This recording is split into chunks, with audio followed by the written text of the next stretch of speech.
कक्षा 10 के पाठ्यक्रम में पहला जो पाठ है वह सूरदास द्वारा रचित सूरसागर के भ्रमर गीत से लिया गया है।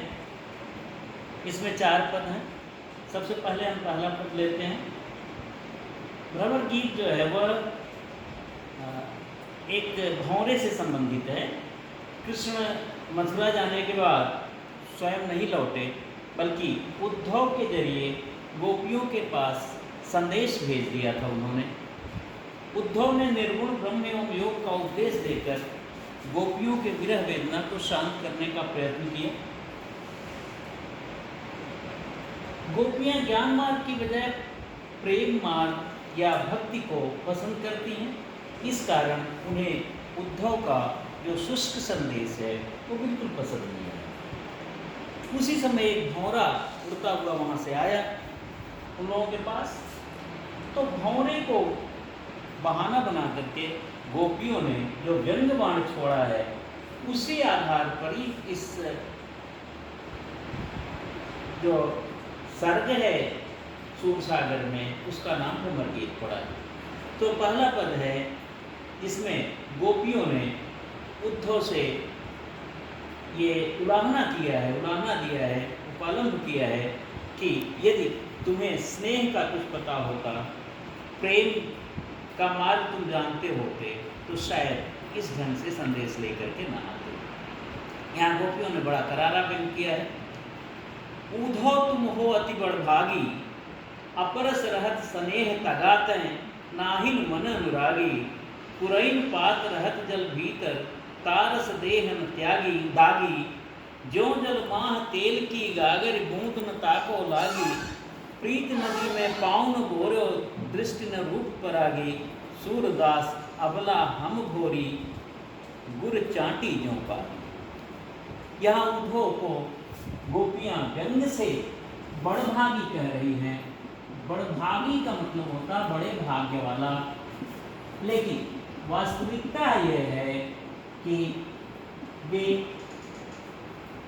बिल्कुल अभागा कहना चाहती हैं, क्योंकि वे कृष्ण प्रेम से बिल्कुल अछूते हैं। बड़े भाग्य वाला, ये एक प्रश्न चिन्ह लगाया है गोपियों ने उद्धव के ऊपर, कृष्ण के मित्र के ऊपर। अपरस रहत स्नेह तगाते, यहाँ स्नेह तगा यानी स्नेह का धागा, स्नेह का धागा, तुम स्नेह के धागे से बिल्कुल अपरस रह रहे हो। अपरस का मतलब हुआ निरपेक्ष।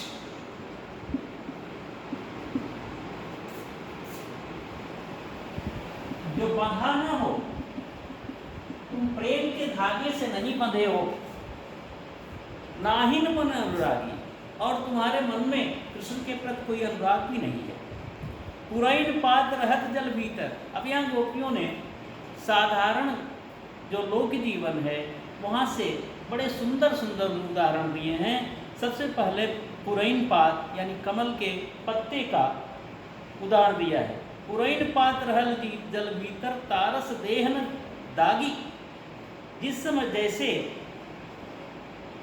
जल के भीतर जो तालाब है उसमें, उसके जल में पुरैन का पत्ता या कमल का पत्ता रहता है, लेकिन कभी भी जल से भीगता नहीं है, ठीक उसी ढंग से उद्धव कृष्ण के साथ रह करके भी कृष्ण प्रेम से बिल्कुल अछूते हैं। ज्यों जल माह तेल की गागर, दूसरा उदाहरण दिया गोपियों ने कि जैसे जल में तेल से भरी हुई गागर जो है, तेल से भरी हुई गगरी पड़ी रहती है, उस पर जल की एक बूंद भी नहीं पड़ती, जल की एक बूंद भी नहीं लगती, ठीक उसी ढंग से उद्धव भी कृष्ण के साथ रहने पर भी कृष्ण प्रेम से अछूते हैं। प्रीत नदी में पाँव न बोरे, तुमने प्रीत की नदी में, प्यार की नदी में पैर तक ही नहीं डुबाया। कितना गंभीर ढंग से गोपियाँ उलाहना दे रही हैं कि कृष्ण तो प्रेम की नदी है और वहाँ तुम अपना पैर तक नहीं डुबो पाए, जबकि ये देखो कि हम लोग उसमें निमग्न हैं पूरी तरह से।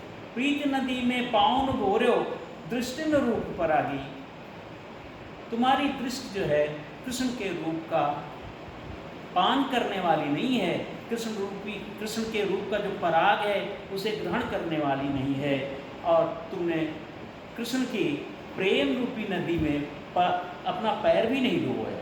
सूरदास अबला हम गोरी, सूरदास कहते हैं कि गोपियाँ उनको उदाहरणा देते हुए कहती हैं कि हम अबला हैं, भोली हैं, लेकिन फिर भी कृष्ण के प्रेम में उसी ढंग से लगी हैं जैसे गुड़ के साथ चींटी लगी रहती है। कुछ खास बातें ये हैं कि ये छंद जो है ये पद है, भाषा यहाँ ब्रज है, ब्रज भाषा का प्रयोग किया गया है, और अलंकार जो है ये मुख्य रूप से जानना है कि प्रीति नदी,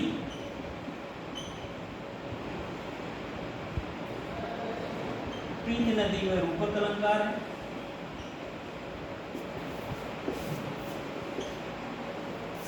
और गुड़ चाटी ज्यों तागी, पागी,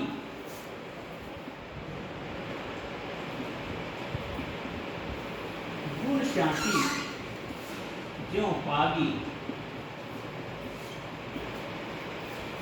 या उदाहरण अलंकार का प्रयोग किया गया है।